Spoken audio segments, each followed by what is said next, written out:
Prado Pérez de Madrid, casada y madre de 4 hijos, médico y música. Madre mía. Con lo cual vemos que compagina su actividad médica con la de cantautora en Aura Música, un grupo con el que ya ha publicado 4 CDs, el último de los cuales se llama Trovadoras del Amor. Está basado este último tema, esta última obra, en los poemas de las Beguinas. Y ese tema, precisamente el de las Beguinas, es el que nos ha traído hoy aquí para dialogar con ella, porque acaba de publicar con el grupo editorial San Pablo un libro titulado El beso de Dios, las Beguinas y la espiritualidad del amado y los cuidados. Le damos la bienvenida a esta nuestra casa, que bueno, pues es también la suya. Agradecemos su presencia para realizar este encuentro y saludamos pues a todas las personas que nos siguen en las redes sociales y que verán este vídeo. He hecho una pequeñita presentación, Prado, pero eso queda como muy frío, muy de, no sé, de académico. A mí me gustaría preguntarte, ¿quién es de verdad Prado Pérez de Madrid? ¿Cómo te definirías tú?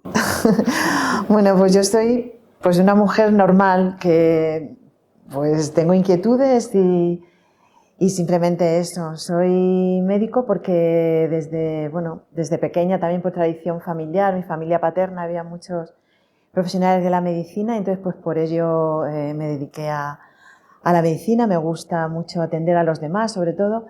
Y luego, pues mi madre también desde pequeña siempre me inculcó ese valor añadido que es la música. Mi madre tocaba el piano y bueno, pues a todos nos salieron los dientes escuchando el piano de mi madre y me vuelve loca la música. Entonces, es para mí más que una vocación, es como una forma de vida.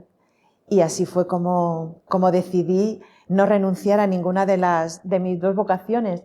Reconozco que esto ha sido a veces complicado, pero bueno, pues ahí estoy y me he lanzado profesionalmente para llevar las 2 adelante, porque me parecía muy bonito compaginar ambas cosas que parecen tan dispares, pero que en el fondo no son dispares, porque en la música siempre hay también, la música es algo, que Hildegarda lo decía, es el único hilo que nos conecta con Dios. Entonces por eso la música también remueve por dentro de los corazones y la música es sanadora, igual que lo es la medicina, también sanadora.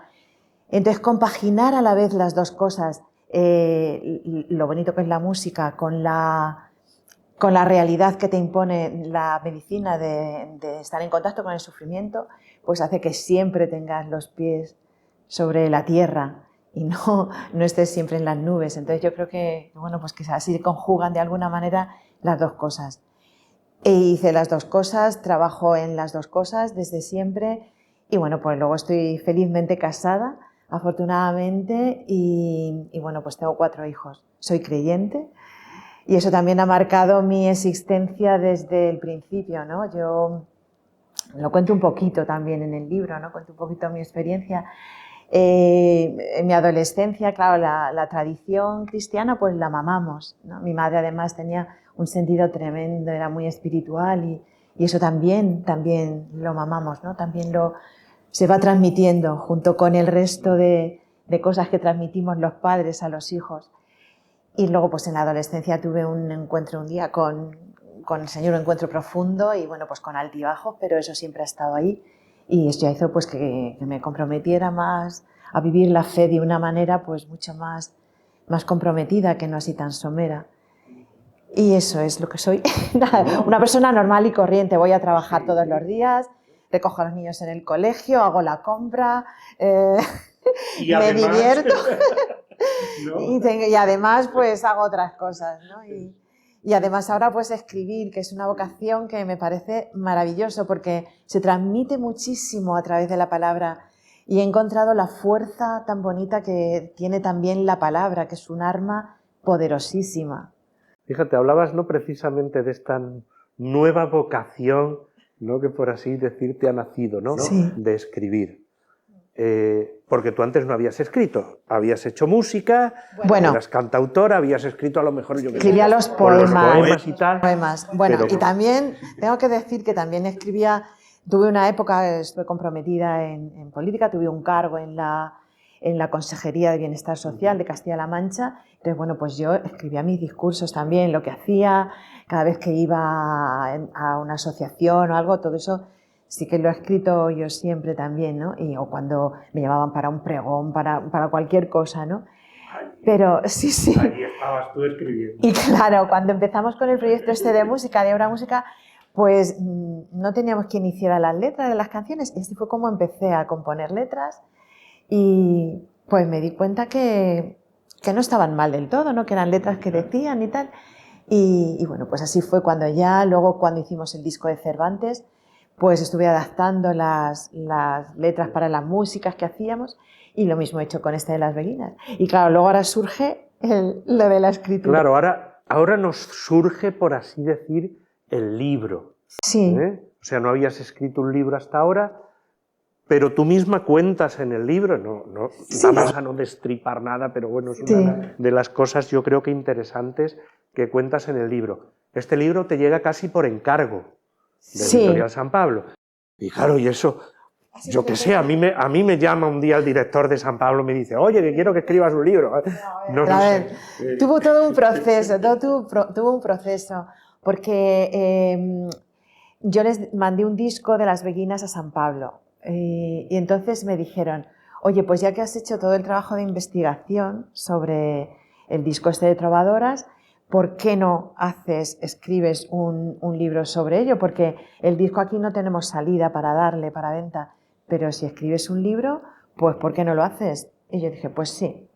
Digo, bueno, que sea divulgativo, como ya tenía hecho mucho trabajo de investigación, y en principio yo pensaba pues haber hecho un folletito de 50 páginas, divulgativo, así que lo pudiera entender todo el mundo, pero el caso es que me puse y a medida que me ponía a escribir, pues cada vez me iba sugiriendo hacer más cosas y más cosas y más cosas, hasta que bueno, pues salieron las 348 páginas de las que consta el libro. Aquí le tenemos, ¿verdad? Sí. El libro con sus 348 páginas. Sí, que del folletito que yo tenía en mente, pues al final surgió eso. Pues la verdad es que fue un libro un poco accidentado, porque iba a empezar a escribirlo, pero de repente, que esto fue justo unos días antes de la pandemia, de que nos encerraran. Entonces yo estaba ilusionada con el libro, llega la pandemia, yo trabajo en un centro de día de personas mayores y en ese momento cierran el centro. Y yo digo, bueno, esta es mi oportunidad para estar en casa encerrada escribiendo el libro. Pero cuando llevaba 3 días en casa no podía estar allí, dije, no puedo estar aquí con lo que está pasando fuera. Entonces pues me fui de voluntaria a trabajar. Como yo soy médico, pues me fui de voluntaria a intervenir en residencias de mayores y bueno, pues fue una época que hoy todavía cuando hablo se me llenan un poco los ojos de lágrimas porque fue una época la verdad que muy difícil porque fue muy duro el trabajo que vivimos en las residencias y eran pues jornadas, salía a las 8 de la mañana de casa, algunos días llegaba a las 8, las 9 de la noche, destrozada, no podía ni pensar en nada, ni por supuesto ponerme a escribir, porque lo único que podía era pues pensar en cómo abordar el día siguiente, qué hacer, cómo solucionar tantas y tantos inconvenientes, porque no era solamente tratar la enfermedad, sino pues todo lo que tuvimos alrededor de escasez de material, de cosas que parecían que estábamos viviendo una película de terror. Lo hemos olvidado rápidamente porque si no, no hubiéramos podido vivir, pero... A nivel psicológico es... Sí, es como un recurso psicológico, Claro. pero yo de verdad que sigo emocionándome cada vez que... Y bueno, también sí que quiero decir que una de mis hijas, mi hija mayor, me dice, oye mamá, cuando yo me encerré en casa, ¿no pensarás estar ahí en casa tranquilamente con todo lo que está pasando fuera? Y aquello para mí fue como si me hubieran dado un en la cabeza y entonces, bueno, pues me puse a escribir, a trabajar y dije, bueno, ya habrá tiempo para el libro cuando pase esto. Entonces, cuando ya terminó la pandemia, ya tranquilamente, pues me puse Sí. Y luego yo todo, había ya mirado muchísima bibliografía desde tesis doctorales, había ido a cursos, a todo, para formarme sobre el tema. Ya lo había hecho antes con el disco. Entonces, yo todo lo que veía era muy académico y veía que las beguinas no las conocía nadie en este país. Y pensaba, pero ¿cómo una cosa tan maravillosa puede estar desconocida? Es que yo hasta incluso me enfadaba, digo, pero ¿por qué no me habrán enseñado esto en el colegio? ¿Por qué no habré aprendido esto en el colegio? En historia o en literatura o en religión, que me hubieran hablado de ellas. Pero nada, nadie las conocía. Yo preguntaba a la gente, ¿y qué es eso? ¿Quiénes son? Nadie las conocía. Entonces dije, bueno, el libro tiene que ir enfocado para que sea divulgativo, para que la gente lo conozca y en un lenguaje cercano. Vamos a quitar todo el lenguaje académico que pueda haber, aunque sí tiene unas referencias bibliográficas, está basado en referencias bibliográficas y todo lo que cuento es verdad, ¿verdad? Según lo que dicen los libros, porque claro, hay cosas que hace muchísimo tiempo que han pasado, entonces que no se tienen tampoco mucha seguridad. Entonces me intento meter en la piel de ellas y ver qué sentimientos tendrían. Hacerlo también de una manera cercana a la gente para que llegue a más gente, que no sea algo frío que leemos de una historia que ocurrió hace tiempo, ¿no? Sino que sea algo más cálido que nos llegue también a... Claro, por así decir, has unificado academicismo, rigorismo con algo muy divulgativo. Estabas hablando, claro, yo que me he leído el libro, tú que lo has hecho y tal, claro, estamos hablando de esto como que conocemos todo el tema. Claro, hemos hablado de beguinas, has hablado en algún momento de Hidelgarda. Claro, muchos de las personas que van a ver este vídeo igual no saben quiénes son las beguinas. Claro. Pues es cierto, pues a ver, las beguinas son unas mujeres que vivieron en la Edad Media, en el siglo XIII, unas mujeres místicas, porque la verdad es que eran místicas, y que básicamente conjugaron lo que es la mística con lo que es un compromiso social bestial, ¿no? Con el mundo que tenían a su alrededor. Son mujeres que se implicaron en la sociedad de su tiempo. Y bueno, yo descubrí, tenía una forma de vida muy peculiar. Ellas habían tenido un encuentro con Dios, entonces querían vivir eso de una manera mucho más plena de lo que se pudiera vivir en la sociedad aquella, ¿no? También con unas normas muy rígidas y tal. Y para ellas el encuentro con Dios había sido descubrir el amor como fuente fundante y como experiencia fundante de sus vidas. Y esto lo quisieron trasladar a todo el mundo. Ellas hablaban en lengua vulgar. Cuando todo se escribía en latín, ellas hablaban en lengua vulgar para que la gente del pueblo las entendieran. Hubo muchas circunstancias que provocaron que surgiera este movimiento, ¿no? También hubo en esa edad, pues en esa época de la Edad Media, hubo también un resurgimiento de una efervescencia de la espiritualidad también grande. Ellas tuvieron una peculiar manera de vivir. Vivían agrupadas en comunidades. Algunas vivían solas en sus casas, otras de dos en dos, otras en comunidades más grandes, pero casi siempre vivían en sus casitas agrupadas en torno a un patio central con una iglesia común donde rezaban y luego cerca de algún hospital, construían estos beguinatos cerca de algún hospital para que pudieran atender a enfermos. Se dedicaban a atender a enfermos, a atender a moribundos, a socorrer las necesidades sociales que había en su época de pobreza, alimentar a transeúntes, a vagabundos, a gente que no tenía recursos económicos y bueno, pues hicieron una labor muy importante. Fueron unas mujeres muy avanzadas en su época, porque desafiaron todo poder, el poder religioso, por supuesto, porque vivían pero no tenían control de ninguna orden religiosa. Entonces, todas las órdenes religiosas que había eran de clausura. Ellas vivían fuera de la clausura, no tenían unos votos, aunque sí con el tiempo hicieron una norma, pero que no era una norma de votos, sino una norma en la que decían cómo tenía que ser esa relación con el amado. Era una norma en positivo, ¿no? Que había que hacer lo que el amado quisiera, no enfadarle nada, bueno, toda una norma preciosa que está basada en el amor y en esa relación tan maravillosa que tienen ellas con el amado. Y esta forma peculiar de vida, pues, se empezó a extender, nació en el centro de Europa, en la zona entre Bélgica, Flandes, norte de Francia y así, se empezó a extender y bueno, pues llegaron hasta España. En España también tenemos ejemplos de beguinatos en la zona de Cataluña y llegaron también hasta Andalucía. que se llamaban beatas, que luego este término tiene un significado peyorativo porque se las intentó ridiculizar con el tiempo, ¿no? Porque en el fondo fueron muy perseguidas, luego fueron perseguidas y bueno, pues en principio tuvieron todo el apoyo de la Iglesia, del Papa, pero luego ya con el tiempo hubo recelos porque no había nadie que las controlara. Eran autónomas económicamente, algo que en esa época para una mujer no se le consentía. Ellas vivían de su propio trabajo, se dedicaban a trabajos textiles, por eso vivían también en el centro de las ciudades, porque tienen más oportunidades de trabajo.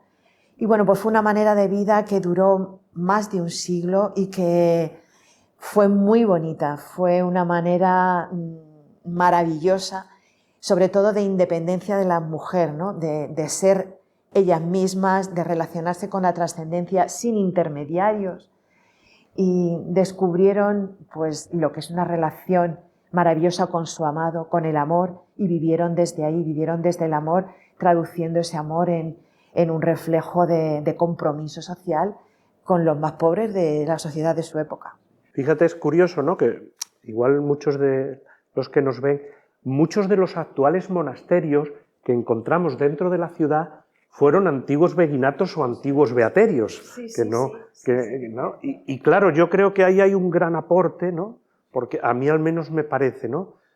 Que fueron unas mujeres que se adelantaron incluso a su tiempo, porque unieron lo que era la vida del monacato con lo que luego podrían, salvando las distancias y tal, ¿no? Lo que podrían ser las órdenes mendicantes que se dedicaban más a lo social, ¿no? Entonces, que fueron mujeres, por así decir, ¿no? Ahora podrías destacar alguna, ¿no? Pues nos has hablado antes de, precisamente, ¿no? De Hidelgarda, pero está Margarita Porete, Beatriz de Nazaret, Jadegüit de Amberes, que también es otra así como muy conocida, ¿no? Y ¿cómo vivían esto estas mujeres, ¿no? ¿Y qué destacarías tú precisamente, a lo mejor alguna característica de cada una de ellas, ¿no? Porque creo que, como decía antes, ¿no? Fueron mujeres adelantadas a su tiempo, ¿no? Sí. De hecho, bueno, antes de hablar de esto, voy a decirte una cosa. En esta época es cuando surgen las órdenes mendicantes, los dominicos y los franciscanos. Entonces, ellas tuvieron muchísimo apoyo de los dominicos y de los franciscanos. De hecho, muchas de ellas empezaron a vivir, los beguinatos se construían alrededor de monasterios de dominicos. Casi siempre, a ver, las que estaban en contacto con los dominicos se dedicaron mucho a la cultura, porque también eran mujeres muy formadas, con una cultura extremadamente grande, y las que no lo eran ya se encargaban ellas de formarlas y de hacer una formación en Biblia, algo que estaba totalmente prohibido para la mujer. Incluso les enseñaban a leer con el Cantar de los Cantares, que es un libro totalmente prohibido en la época, y se ponían a predicar ellas, a hablar sobre la Biblia y sobre el cantar, hacían reuniones, pero incluso en la calle, para que el resto de la gente lo comprendiera. Y ya te digo que estas dos órdenes mendicantes les apoyaron. Es interesante esto, ¿no? Porque me suscita ahora que lo hablas, ¿no? El Cantar de los Cantares, que muchas veces incluso para hoy, para muchos de nosotros, es desconocido, y es un canto de amor hacia el amado, como tú hablas, ¿no? Y de esa relación del pueblo de Israel con Yahvé, que yo creo que la podemos ir actualizando cada día. Yo muchas veces cuando hablo de esto a grupos o en la animación bíblica, yo siempre le digo, ¿cómo sería tu relación con el amado desde el Cantar de los Cantares, ¿no? Sí, efectivamente. Ellas hicieron de esta relación, el Cantar de los Cantares, para ellas pues era fundamental, porque era el libro que mejor expresaba, bueno, es una maravilla el libro, pero es el que mejor expresa esa relación con el amado. Ellas utilizaban mucho los símiles y el lenguaje cortés de la época, porque todas estaban, como entonces en la época, los libros, era la época de los libros de caballería, de tal, de no sé qué, pues el lenguaje cortés de los caballeros, tal, ellas lo utilizaban para expresar esa relación que ellas tenían con Dios, con su amado. Entonces, el Cantar de los Cantares es uno de los libros bíblicos que mejor expresa esta relación, esta intimidad de una relación nupcial con el amado, porque ellas exploraron mucho la mística nupcial, lo que era esa relación nupcial con el amado. Y este libro pues, fue uno de los más comentados. También, bueno, luego ya después hemos tenido más ejemplos en otros místicos, ¿no? San Juan de la Cruz, que con su cántico espiritual hizo, no solo lo interpretó, sino que lo rehizo entero, ¿no? El cantar, y con muchos más místicos, pero ellas, esto era algo en lo que se basaba mucho de toda su vida, sí. Háblanos un poquito Eso, de alguna de ellas, sí, no sí. sé, ¿qué destacarías? Yo qué sé, Pues por ejemplo, de Legarda o de Matilde, o no sé. Hildegarda nació 100 años antes, fue precursora de ellas. Hildegarda fue un portento de mujer, porque es que le daba a todo. Tuvo la suerte de estar en un... Sus padres la dieron como diezmo, que no os puede parecer una atrocidad, pero cuando tenía 8 años la dieron como diezmo a un monasterio, porque era la pequeña de 10 hermanos y la entregaron a un monasterio. Nos puede parecer eso una atrocidad, pero fue lo mejor que le pudo pasar en la vida, porque así tuvo un acceso a la cultura que de otra manera pues no lo hubiera tenido. Fue un portento de mujer, era médico, astrónoma, ejercitaba la ciencia, investigaba sobre la ciencia botánica, sobre plantas curativas, hizo muchísimos libros, tiene más de 70 libros escritos por ella, también era música, componía música, y la música que componía era de una belleza increíble y adelantada, muy adelantada al tiempo en el que estaba viviendo. Ella decía que toda la música era una inspiración divina para ella y debía serlo así, porque de hecho en el disco nosotros cogemos un Kyrie de ella y nos dimos cuenta cuando estuvimos armonizando ese Kyrie que se repetían, internamente había una estructura que no se ve externamente, pero internamente era una estructura que al armonizarlo se repite una serie cada 7 compases, ¿no? El 7 es un número bíblico, entonces algo de eso habrá. A mí siempre que cuento esto se me pone un poco la piel de gallina de pensar que estás cantando una música que de verdad tiene algo de especial, ¿no? Algo de divinidad. Ella decía eso, que la música era un canto que venía de Dios y que volvía a Dios, que es el hilo que nos queda del paraíso perdido.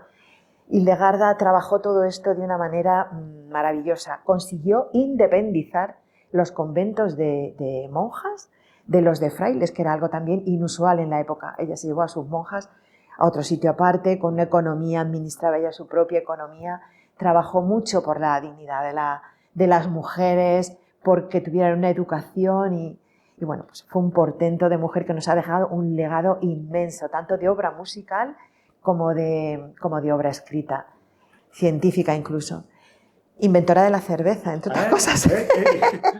O sea que cuando nos tomemos una caña ya sabemos a quién debemos agradecérselo. Te dije. Fíjate que ella es muy conocida, ¿no? Sí, pero tú en el libro, claro, tú en el libro citas otras mujeres que al menos a mí yo las he descubierto al leer tu obra y que creo que para el gran público pues son como más desconocidas, ¿no? Estoy pensando ahora, por ejemplo, en Matilde de Brandenburgo o no sé, o en Margarita Porete, ¿no? Que son... Bueno, Margarita Poret, que es con la que empiezo el libro, a mí es una mística que me llamó mucho la atención por lo que sufrió. Me llamó mucho la atención porque sufrió. Ella parece ser, por lo que vemos en sus escritos, que vivía sola, no estaba en un grupo era beguina, pero vivía sola. Vivía en su casa particular y tal. Escribió un libro, El espejo de las almas simples, que es donde refleja todo lo que fue su unión con su experiencia espiritual, ¿no? Su unión con Dios y su experiencia espiritual. Y lo triste de Margarita es que el libro no fue bien entendido, entonces, bueno, pues la Inquisición tuvo un proceso inquisitorial en que intervinieron también factores políticos, no solo religiosos, y al final pues terminó en la hoguera. El libro, lejos de perderse, afortunadamente ha llegado hasta nosotros porque empezaron a hacerse copias y copias, se escondió el libro, aparte de que fue quemado en la hoguera, pero fueron apareciendo, escondiéndose copias y fue distribuyéndose y ha llegado íntegro afortunadamente al día de hoy. Se puede comprar en cualquier librería. El espejo de las almas simples describe de una manera maravillosa todo lo que es su proceso espiritual, con una alegoría entre la razón, entre hace personificación de Dios, de la razón, del alma. Es muy bonito ese libro. Y bueno, pues le costó la vida. Y a mí esto me llamaba mucho por dentro. Ella decía que vivía en el mar de alegría y todo el mundo dice que cuando la fueron a justiciar, pues le llamaba la atención la serenidad, la fortaleza y la alegría que ella mantenía. Y otra cosa que me llamó mucho la atención fue su silencio. Porque Margarita Poret no quiso hablar, estuvo 1 año y medio en procesada, les daban encarcelada, les daban 1 año y medio desde que era el proceso por si se retractaban, y no quiso hablar ni se defendió, nada, porque decía que no le iban a entender, que no iban a entender esa relación que ella tenía con Dios y por qué lo había plasmado de esa manera. Y bueno, pues así fue lo de Margarita, ¿no? Y nada, y esa es una de las mujeres que me llamaron mucho la atención siempre me metía en los sentimientos, qué pensaría ella, qué viviría ese año sola en la cárcel de París, no sé, cómo sería su relación con el amado, cómo mantenerse ahí sin claudicar, ¿no? Me llamó mucho la atención. Tenemos que invitar a los que nos ven a que lean el libro y vean, porque yo al menos lo he visto, ¿no? Y de la forma en que tú lo has escrito, es que es una aventura lo que van haciendo estas mujeres, ¿no? Y a mí, fíjate, sí que me ha llamado también mucho la atención, ya cuando, o sea, no me lo esperaba, claro, llegar al final del libro y dedicas, bueno, hemos estado hablando un poquito de esto, ahora también cuando hemos hablado de Hidelgarda, pero veíamos cómo la música está presente también en las beguinas, ¿no? Tú has sacado un CD que se llama Trovadoras del Amor y bueno, ¿qué relación tenían las beguinas con la música? ¿Cómo ha influido incluso, si quieres, las beguinas en los que es tu vivencia musical, ¿no? Bueno, pues, a ver, las beguinas eran muy cultas, entonces tenían una relación muy importante con la música, bueno, sobre todo Hildegarda, ¿no? Ella tenía una relación muy, muy especial con la música. De hecho, hubo un momento en el convento, que es una carta que aparece también en el libro, la carta que le escribe a los obispos de Maguncia, en la que le prohíben cantar, llega un momento en que le prohíben cantar el oficio divino con sus monjas. Y ella les llega a decir que a quien prohíba en este mundo las alabanzas de Dios, pues será privado también de ellas en la otra vida. Entonces es algo vivencial, algo que se vive desde dentro. Yo siempre tenía ganas de hacer algún libro algún disco sobre la mística, porque yo creo que en la mística en sí, en la poesía mística, hay mucho de música, hay mucho de musicalidad. Entonces creo que unir ambas cosas pues es un cóctel que va muy bien, ¿no? Que compagina muy bien. Y así fue como surgió este libro. Y de hecho, en todo el libro hay música, ¿no? Y lo digo ya no solo tampoco en el sentido figurado, sino también en el sentido literal, porque todo el libro, cada capítulo, hay un QR donde se escanea y tenemos acceso a cada una de las canciones de la autora correspondiente. Aquí se lo muestro para que puedan ver lo que es así, ¿no? Es un libro también instrumental, es un libro orante también, para que pueda servir para orar a través de ellas, porque cada uno de los textos de ellas, también hay una ontología de textos, pues yo creo que nos dan para reflexionar, pero muchísimo, muchísimo. Entonces, en cada capítulo pues hay también una parte donde aparece una oración para que también nos sirva la experiencia de ellas y la obra de ellas, nos sirva también para orar a nosotros hoy en el siglo XXI. Pero yo creo que las beguinas también son muy masculinas. O por lo menos cuando iba leyendo el libro, yo en algunas cosas me sentía reflejado. ¿No crees tú también que no han existido en la historia, por así decir, ¿no? Los beguinos? Pero, ¿verdad? No sé, a mí me parece que puede ser también un aporte, incluso desde la masculinidad, ¿no? A ver, es que yo creo que el hombre también tiene este sentimiento, pero que muchas veces en la sociedad hemos querido también caparlo, esta sensibilidad, esta percepción, este sexto sentido, esta intuición que tenemos muchas veces las mujeres. Y claro, el hombre también se siente reflejado en eso. Y claro, yo creo que hay que romper esos estereotipos y dejar también que los hombres sean como tienen que ser, ¿no? Hay que quizá romper los estereotipos. Sí. Prado, yo encantado, estaría, yo qué sé, pues horas aquí charlando contigo y hablando de este tema, porque creo además que es de mucha actualidad, pero bueno, en algún momento tenemos que cortar el encuentro este que hemos tenido juntos. Y me gustaría, por último, ¿no?, que hicieras una invitación a todos aquellos que nos siguen por las redes, que van a ver este vídeo, pues precisamente a que lean El beso de Dios, las beguinas y la espiritualidad del amado y los cuidados, ¿no? ¿Qué les dirías tú a ellos para invitarles precisamente a que lean el libro? Pues yo creo que es casi de lectura obligatoria, porque es algo que nos han estado privando toda la vida, que es algo desconocido. Y yo creo que leerlo y de una manera tan sencillita, porque les va a llenar. Y creo que también el tema de los cuidados es porque estamos en una sociedad donde tenemos que potenciar los cuidados, cuidarnos unos a los otros, que es lo que hicieron ellas. Yo os animo de verdad que leáis El beso de Dios porque os va a gustar muchísimo. Yo creo que sí, que os va a gustar mucho, porque además vais a descubrir algo en lo que os vais a sentir identificados. Y os animo, pues eso, a leerlo, que no os vais a sentir defraudados, de verdad. Pues muchísimas gracias. Yo quiero reiterar el agradecimiento a la Editorial San Pablo porque me han dado una oportunidad que jamás hubiera soñado tenerla. Entonces, muchísimas gracias por esta hospitalidad que han tenido de hacerme una de su casa y hacerme que yo ya me sienta aquí como en mi propia casa. Gracias a ti, Prado, de verdad. Gracias a todos aquellos que nos ven por las redes sociales, en YouTube, Facebook. Y nada, invitaros a adquirir el libro. Sabéis que lo podéis encontrar en Librería San Pablo, siempre cerca de ti, en librerías paulinas, en librerías religiosas, también en librerías incluso generales, porque en algunas de ellas se puede encontrar el libro y, por supuesto, pues como siempre, también en Amazon y en otras plataformas digitales. Muchas gracias y hasta pronto.